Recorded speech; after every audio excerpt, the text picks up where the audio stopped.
Hey everybody, with 11.1 coming out from Logic Pro this week, it's time we talk about the chord track just a little bit more.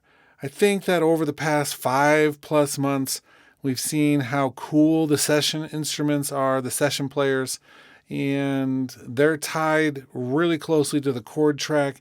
And while we didn't get some of the features that I was hoping for, we certainly got some enhancements which I think are going to continue to improve our interaction with the chord track. And so I want to go through a couple of these things that were enhanced in this newest version so that if you want to use the chord track in the most efficient way possible, that you can do that. Okay, so let's look at, first of all, a couple of the things that were changed with this. If we're coming through and just adding a chord somewhere inside the project, we can right click, say create chord, and it's going to do it to the nearest downbeat. And so we don't necessarily have to get that exactly in the right place. And that makes it, first of all, a great way just to add a chord. I'm going to drag this down until it's just one measure long and put it at the beginning. This is the thing that I've really started doing when I'm using the chord track. And it has made this a little bit nicer with the new version because I can click on a chord. Let's open that up. And let's put MIDI input on so I can just play a chord, D minor. We could always tab, but now tabbing is nice in some additional ways. One of them is if you're not going to change the chord, so say I go to a C for that one, right? I'm just going to leave it there. I'm not even going to play the notes. I can tab one more time and it will extend out that C chord until I want to not have that anymore. I'm going to delete that. We can actually undo as well because I want to go back to just this state right here. So we'll tab, we go to the next one, just like that.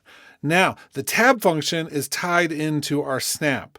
So you can see it was going bar by bar. If you want to do this beat by beat, then we can do that as well. So we're in this chord.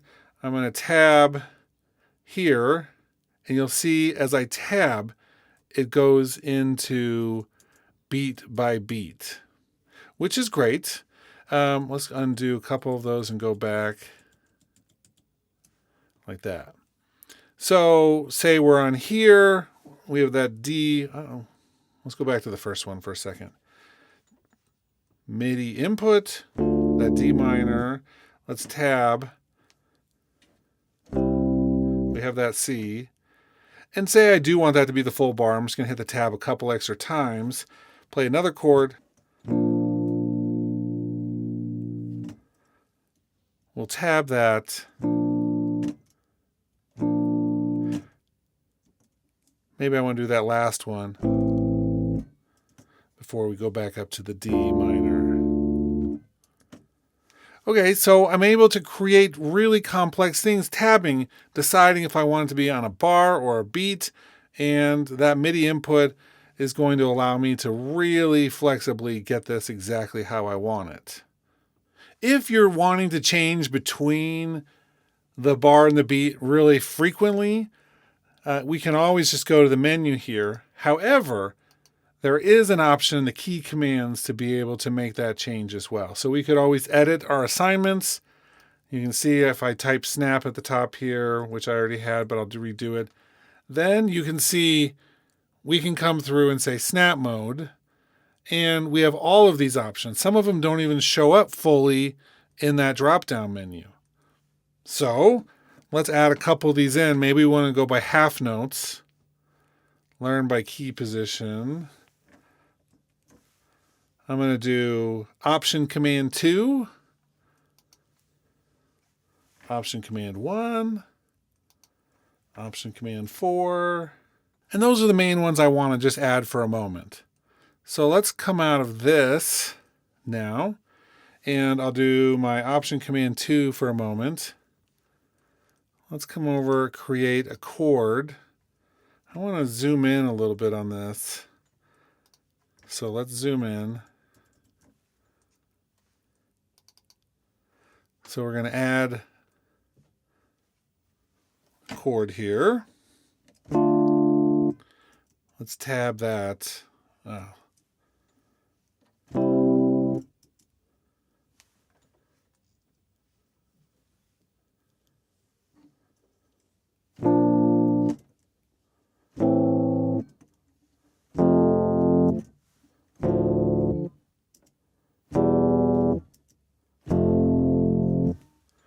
Right, and so let's see how that looks.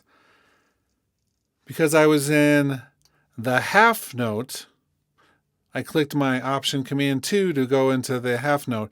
All of those are on the half notes of the measures. Awesome.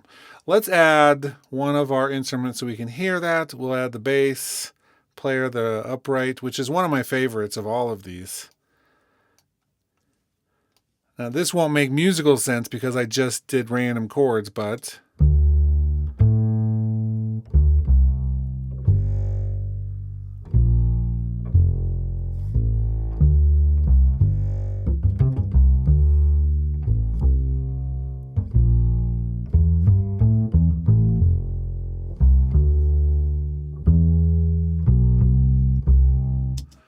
cool. That, I think, is getting more and more efficient. If you spend some time and just learn these key commands and set them up how you want them, and if you learn to use the tab with the MIDI input and really just get that set up, I think that you're going to find this whole workflow is getting more and more efficient. That's one of the things Apple does with Logic and has done with Logic for many years now. They release a feature like the drummer track originally, and then every update, they tweak it, they refine it, and then they do a big update. And so right now we're in that cycle of the small updates, which are refining our experience, making it better. And as people use it and give feedback, and as the testing team uses it and gives feedback, they're going to continue to make this better and better. I already think it's getting better. In fact, one of the other updates that came in 11.1 was a number of things with the session players where they actually make them more accurate and more powerful. And so I think that we're just looking at a lot of really great things moving forward.